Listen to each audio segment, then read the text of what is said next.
नमस्कार, मेरो नाम इन्जिनियर सुनिल शर्मा।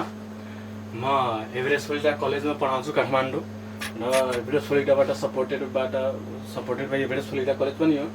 हामीले युनिट एन्ड डाइमेन्सन सुरु गरेको थियो। यो हाम्रो कार्यक्रम जुन 5 देखि 6 चलिरहेछ हायर नगर ट्युसन, जसलाई सञ्चालन गर्नुभएको छ सिमरनगर नगरपालिकाका नगर प्रमुख श्री विजय शङ्कर यादवजी। रेडियो बादलको संयोजनमा सञ्चालन हुँदैछ, ठिक छ। र हामी यो युनिट एन्ड डाइमेन्सन गर्दै थियो। यो हाम्रो लकडाउनको समयमा त्यो 11-12 को स्टुडेन्टहरूलाई हामी यो क्लास सुरु गरिसक्यौँ, ठिक छ। जुन तपाईँहरूले रेडियो बादल एफएम 89 मेगाहर्जमा लाइभ सुन्न सक्नुहुन्छ 5 to 6।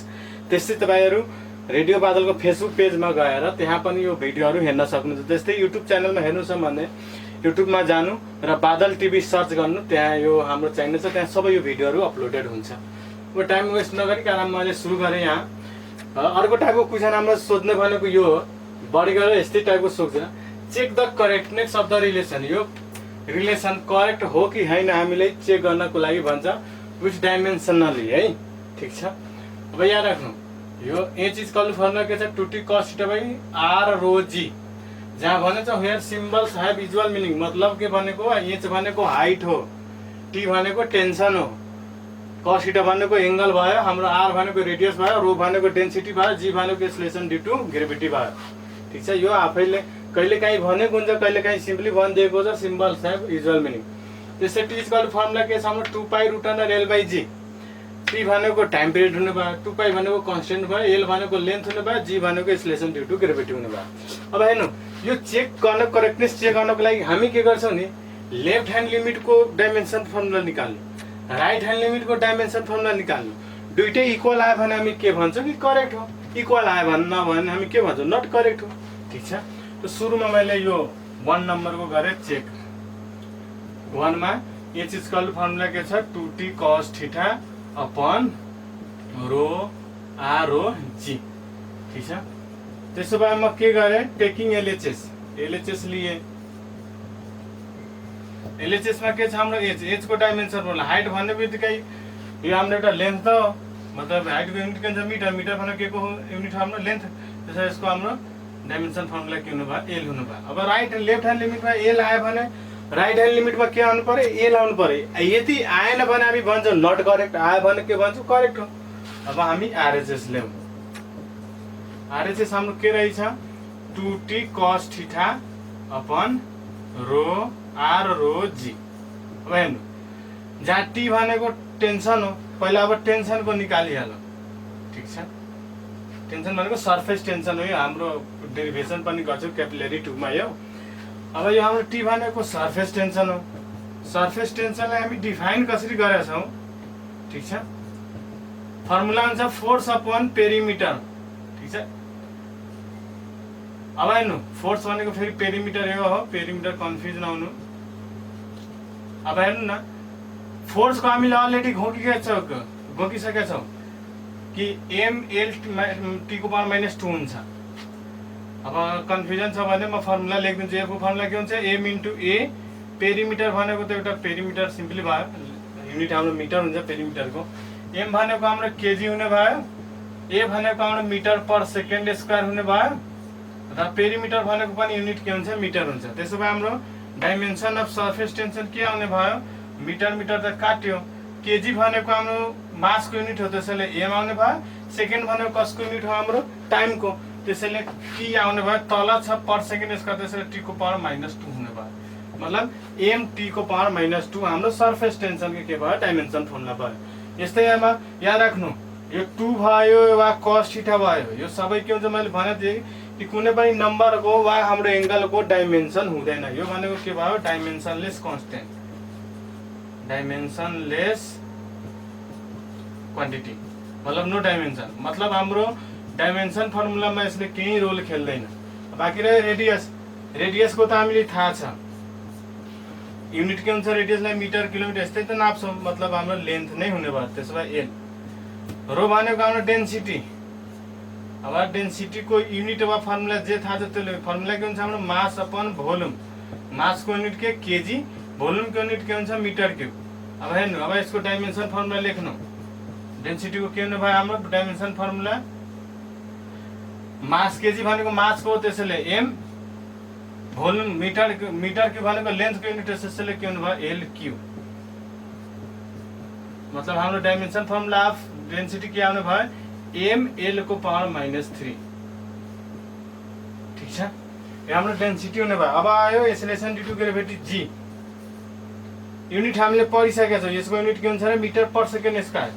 मिटर भनेको एल हुने भयो, पर सेकेन्ड स्क्वायर भने टी को पावर -2 हुने भयो। ठीक छ, यति हामीले गरिसके। त्यसो भए अब फाइनल आरएचएस को डाइमेन्सन फर्मुला कति भयो त्यो लेखौँ अब। ठीक छ, म यताको मेटेरियल साइडको क्वेसन यो करेक्टनेस हामीले जहिले पनि सोधिरहेको हुन्छ है। त्यसैले आरएचएस मा त हाम्रो के छ 2t cos theta upon rho R rho G. 2 को डाइमेन्सन फर्मुला छैन, t को डाइमेन्सन फर्मुला हामीले के निकालिसक्यो m t को पावर -2। cos थीटा को डाइमेन्सन फर्मुला छैन, छोड दिए। r को फर्मुला के भयो l। त्यस्तै g को हामीले के निकालिसक्यो m l को पावर -3। त्यस्तै हाम्रो g को के निकालिसक्यो, रो को हामीले m l को पावर -3 निकाले, g को के निकाले l t स्क्वायर, l र t को पावर -2 निकाले है। ठीक छ, त्यसो भए हाम्रो फाइनल कति हुन्छ, एउटा mm काट्यो हाम्रो। ठीक छ, mm कट गर्यो, t स्क्वायर t को पावर -2 t को पावर तलमाथि कट गरे। ठीक छ, माथि त केही बाँचेन, यहाँ के बाँच्यो l -3 छ, एउटा +1 छ, l को पावर -2 बाँच्ने भयो। ठीक छ, यहाँ l 2 भयो, यहाँ 3 छ। एकैचोटि म फाइनल एन्सर लेखिदिन्छु, l को पावर -1 भयो। यो -1 ले माथि लग्यो भने l को पावर 1 भएन हुने भयो। एलएचएस मा पनि हाम्रो l थियो, आरएचएस मा पनि डाइमेन्सन फर्मुला के आयो l नै आयो। त्यही लेख्नु, since dimension of LHS is equal to के आयो dimension of RHS, so the relation is correct. So the relation is correct. सक्यो, त्यति सजिलो। मतलब हामी के गरेको LHS को डाइमेन्सन फर्मुला निकाल्नु, RHS को डाइमेन्सन फर्मुला निकाल्नु, दुईटै इक्वल आयो भने हामी के भन्छौँ कि यो करेक्ट हो। त्यस्तै एउटा अर्को थियो, त्यो पनि गरिहालौँ।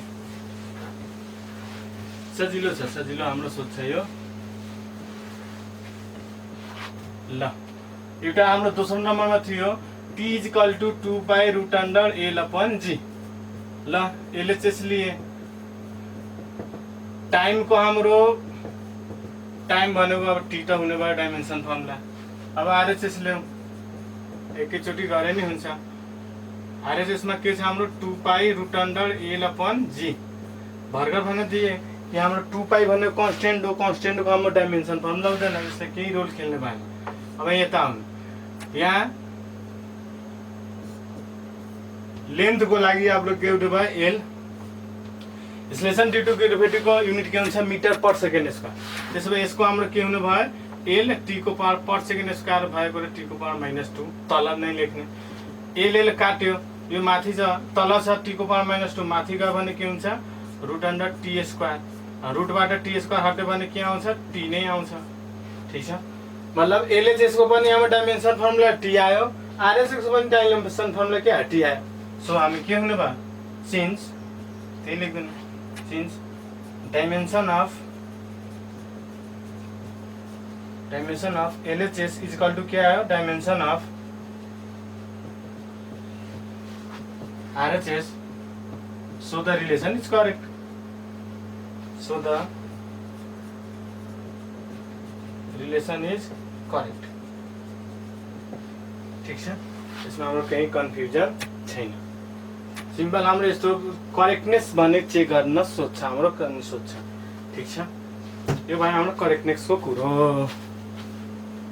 ल, हाम्रो अर्को डाइमेन्सन फर्मुलाको मोस्ट इम्पोर्टेन्ट युज, कुनै पनि युनिटलाई सीजीएस युनिटबाट एसआई युनिटमा कन्भर्ट गर्ने वा एसआई युनिटबाट सीजीएस युनिटमा कन्भर्ट गर्नको लागि हामी यो डाइमेन्सन एनालाइसिस युज गर्छौँ। ठीक छ, यो हाम्रो अति सजिलो छ र मोस्ट इम्पोर्टेन्ट यो हाम्रो टपिक हो। ठीक छ, जस्तै फोर्स के हुन्छ सीजीएसमा के हुन्छ डाइन हुन्छ, त्यही हाम्रो एसआई युनिट के हुन्छ न्युटन हुन्छ। मलाई अब कन्भर्ट 10 डाइन इन्टु न्युटनमा चेन्ज गर्नु। जस्तै हाम्रो इनर्जीको युनिट के हुन्छ अर्ग, अर्गलाई अब केमा जुलमा चेन्ज गर्नुपर्छ, त्यस्तो त्यस्तो हाम्रो क्वेसनहरु सोधिरहेको हुन्छ।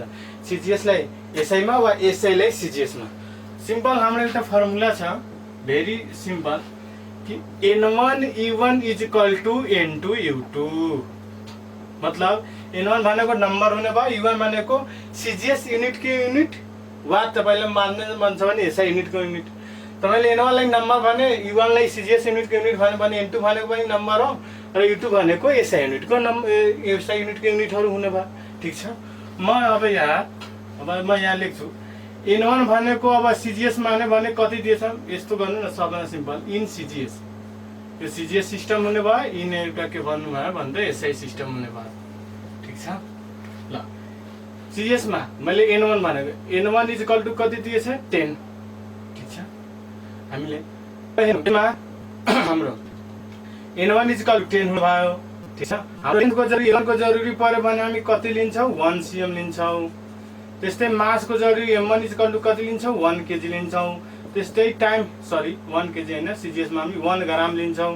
त्यस्तै time T1 is equal to कति लिन्छौं, सेकेन्ड, 1 सेकेन्ड लिन्छौं। ठीक छ। अब यही फर्मुलालाई हामी बनाएको, पहिला म फर्मुला लेख्छु, पहिले यसो N2 इज इक्वल टु कति हुन्छ थाहा छैन, तर यति त थाहा छ, L1 भनेको लियो भने हामी 1 मिटर लिन्छौं। M1 L1 हैन, L2 भनेको यसैलाई हामी N12 L2 भन्छ। M2 भनेको कति लिन्छौं हामी, 1 kg लिन्छौं। जहिले नि यही गर्नु, यसलाई 1 सेकेन्ड लिन्छ, किनभने हाम्रो टाइमको युनिट छ, यसैमा पनि के हुन्छ, सेकेन्ड नै हुन्छ। अब यो फर्मुला मलाई U2 चाहिएको, N2 चाहिएको, हाम्रो N2 is equal to formula के हुने भयो, N1 U1 अपन के हुने भयो भन्नु त, U2 हुने भयो। ठीक छ। केही कन्फ्युजन छैन। एटा मल्टिप्लाई यता गयो, डिभाइड हुने भयो, मतलब हाम्रो के हुने भयो formula finally N2 is equal to, अब डाइरेक्ट यो लेखिनु हुन्छ M1 अपन M2, तर यसको पावर कति छ थाहा छैन, मैले x मान दिए। यसको अर्को के हुने भयो L1 अपन L2, यसको पावर कति छ थाहा छैन, मैले y मान दिए। T1 अपन T2, यसको पावर कति छ थाहा छैन, मैले के मान दिए, z मान दिए। ठीक छ। अब हेर्नु, M1 M2 सबै मान दिए। अब हाम्रो N2 को भ्यालु चाहिएको हामीलाई, म के गर्छु, यो x y z को भ्यालु निकाल्छु। हेर्नु न, यो कसको युनिट हो, यो डाइन वा न्युटन कसको युनिट हो, हाम्रो फोर्स को युनिट हो। त फोर्स को डाइमेन्सन फर्मुला लेख्नु, फोर्स को डाइमेन्सन फर्मुलाले पढिसकेको छु, ml t को पावर -2। ठीक छ। x भनेको हाम्रो मास को पावर हो, यहाँ मासलाई x भनेको छ, त यहाँ पावर कति छ, a x को भ्यालु 1 हुने भयो। l भनेको हामी y को पावरले मानेछौँ, y को पावर यहाँ के छ भने त 1 हुने भयो। t भनेको के को पावर हो, टाइमको, त टाइमको पावर z भयो मानेछ हामीले, त z को भ्यालु के हुनु भयो, -2 हुनु भयो। यसमा केही कन्फ्युजन छैन। x को भ्यालु 1, y को भ्यालु 1 र z को भ्यालु -2। यहाँबाट लेखौ मैले, यसको फर्मुला लेख्नु ml t को पावर -2, त्यहीबाट यहाँ भ्यालु आउनु। अब हाल्दिनु सक्यो हाम्रो, जेन्स हाम्रो N2 is equal to value के आउनु भयो, N2 is equal to M1 को भ्यालु हामी कति लिएछौँ, 1 ग्राम, त 1 ग्राम। M2 को भ्यालु कति लिएछौँ यसैमा, 1 kg, त 1 kg। x को पावर x को भ्यालु कति छ, 1, त 1 इन्टु L1 को भ्यालु हामी कति लिएछौँ, हाम्रो 1 cm, त यहाँ 1 cm। L2 को भ्यालु कति लिएछौँ हामी, 1 मिटर, त यहाँ 1 मिटर। सबैको पावर के छ, y को पावर भनेको कति छ, y को भ्यालु कति लिएछौँ, 1, डाइमेन्सन फर्म एनालाइसिस गर्दा त्यहाँबाट। त्यस्तै T1 को भ्यालु 1 सेकेन्ड, T2 को भ्यालु पनि 1 सेकेन्ड, सबैको पावर के छ, -2। ठीक छ। अति सजिलो हाम्रो यो कन्भर्ट गर्ने। ठीक छ। यो हामी जे पनि निकाल्न सक्छ। अब हेर्नु है, N2 इज इक्वल टु काट्नको लागि 1 ग्राम ठिकै छ, रहन दिए 1 kg को सट्टा मैले 1000 ग्राम लेख्न पाएँ, किनभने 1 kg मा कति हुन्छ, 1000 ग्राम हुन्छ। पावर 1 तपाईले नलेखे नि हुन्छ। त्यस्तै 1 cm ठिकै छ, 1 cm रहन दिनु। 1 मिटर मा कति cm हुन्छ, 100 cm, 100 cm लेखिदिए। पावर 1 अब नलेखे नि हुन्छ। सेकेन्ड 1 सेकेन्ड काट्यो, त्यसको भ्यालु त के आउनु भयो, पावर जे भानी 1 को पावर भनेको जे भानी 1 नै हुन्छ। ठीक छ।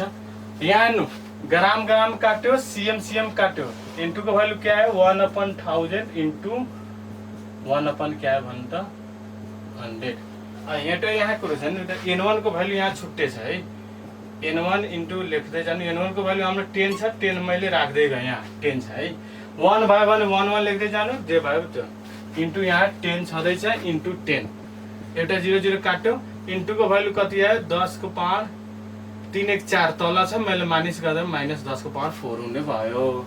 हेन्स हाम्रो एन्सर के आउने भयो कि 10 डाइन इज इक्वल टु के हुँदो रहेछ भने 10 को पावर -4 न्युटन रहेछ। सक्यो, त्यति हो एन्सर। यो कन्भर्ट गर्ने जहिले नि सोधिरहेको हुन्छ।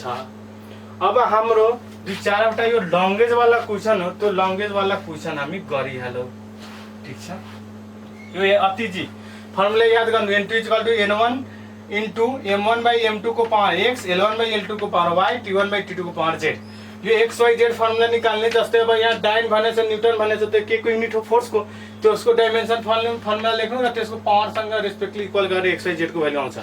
त्यस्तै हाम्रो जुल अर्गलाई जुलमा कन्भर्ट गर्नु छ भने अर्ग भनेको हाम्रो वर्क डनको, जुल भनेको वर्क डनको हुन्छ। वर्क डनको यहाँ डाइमेन्सन फर्मुला लेख्नु र त्यसको पावरसँग इक्वल गरेर यहाँ भ्यालु लेख्नु, हाम्रो एन्सर आउँछ।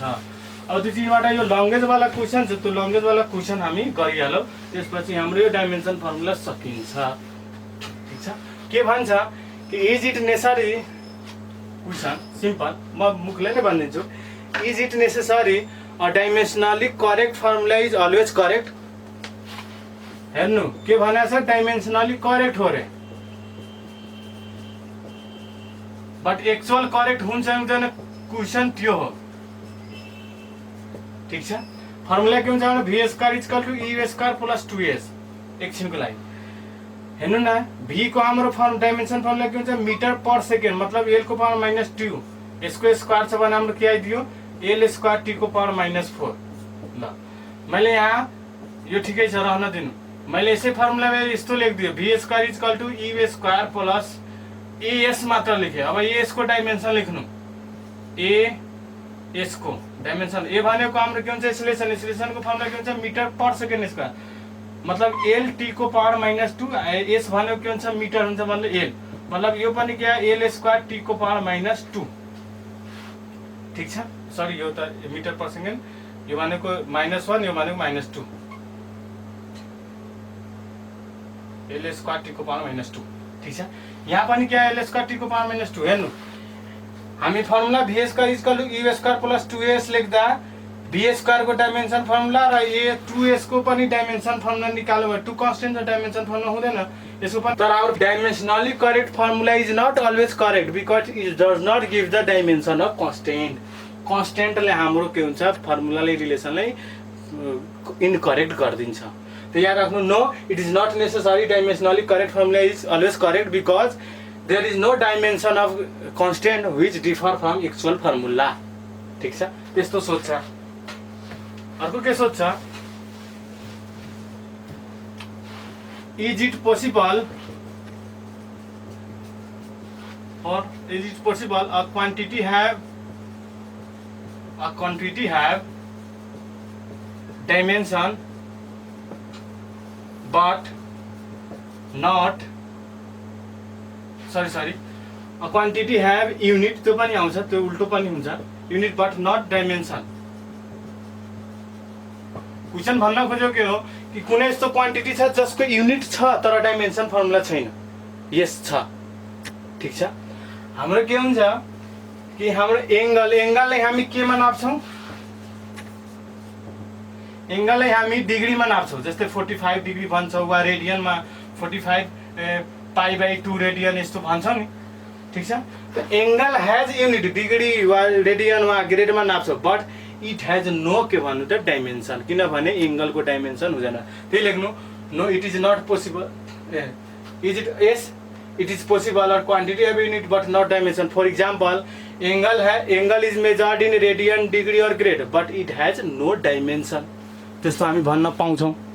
ठीक छ, त्यस्तै अब उल्टो पनि सोध्छ कहिलेकाहीँ। यो हाम्रो भयो। अब यस्तै डाइमेन्सनमा हाम्रो पर्यो एक्युरेट एन्ड प्रिसिजन। यसको डिटेल पढौला।